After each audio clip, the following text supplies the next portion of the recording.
All right. Hey everybody, this is Jaime.Phillips with the Johnson Group by EXP here in beautiful Fort Stewart actually, and I'm here with my good friend Cathy.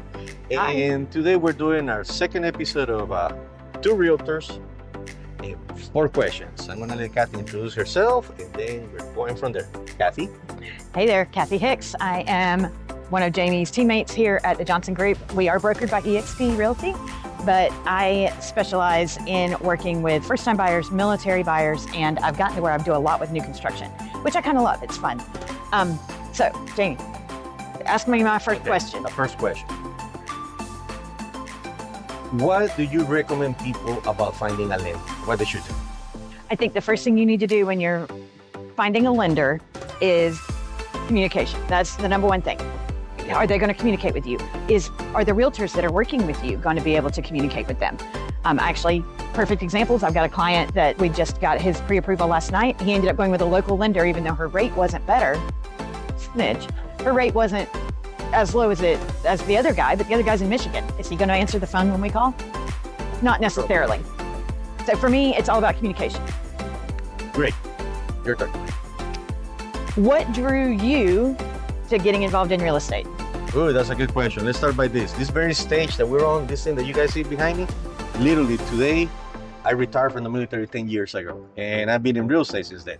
I started working for a local lending company, and I had fun while I was over there and everything, but I kept on seeing all the realtors, and I talking to them and all that stuff, and I thought that was more interesting, that I would have more access to actually work, mainly with military, because that's what I like doing, but I work with everybody. So don't think that I'm telling people that I only work with military, but yeah, and that's what got me started, and I love it. I literally are still, even though it's been 10 years, look where I am. I'm still standing right here. So that's it. Simple.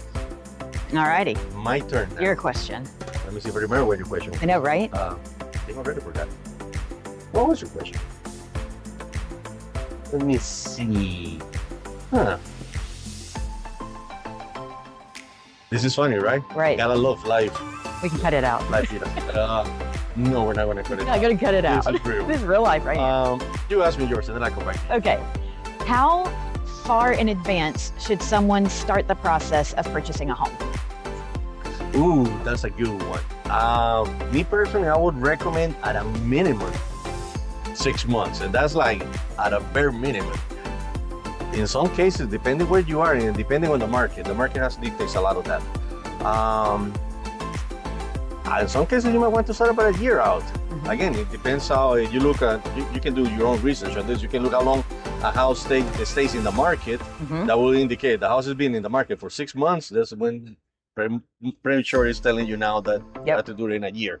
And yeah, I will go between 6 months and a year. And I remember your question.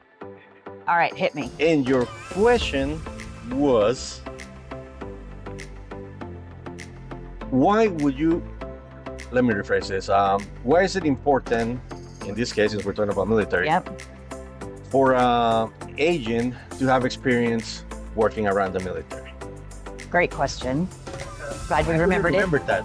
I'm glad we remembered it. I think that being able, I tell people when they call me, I was an Army wife for a long time, that I love being able to speak the language, that you don't have to explain the acronyms to me. I've lived it. I just tell people speak freely, because you don't have to interpret to me. And I think that's really important, because a lot of the people that we work with are civilians who need me to be the interpreter, and that's what I'm here for. Aside from that, I understand what goes on behind the scenes. I moved nine cross-country moves, purchased a home remotely. I moved house to house like 16 times over the course of 21 years.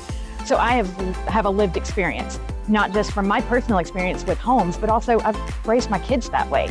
And so I think that having somebody with a deep military background is a great asset for our military community, so that they just know that our military folks know that they're understood by the people that they're working with. Great answer. Now imagine with that experience, for those of you that are not in the military, civilians, imagine what we can do with this experience when we apply it to yours too. Yes. So with that said, Cathy, thank you so much for coming over here. You all have any questions or anything, leave it in the comment section. Please don't forget to subscribe, and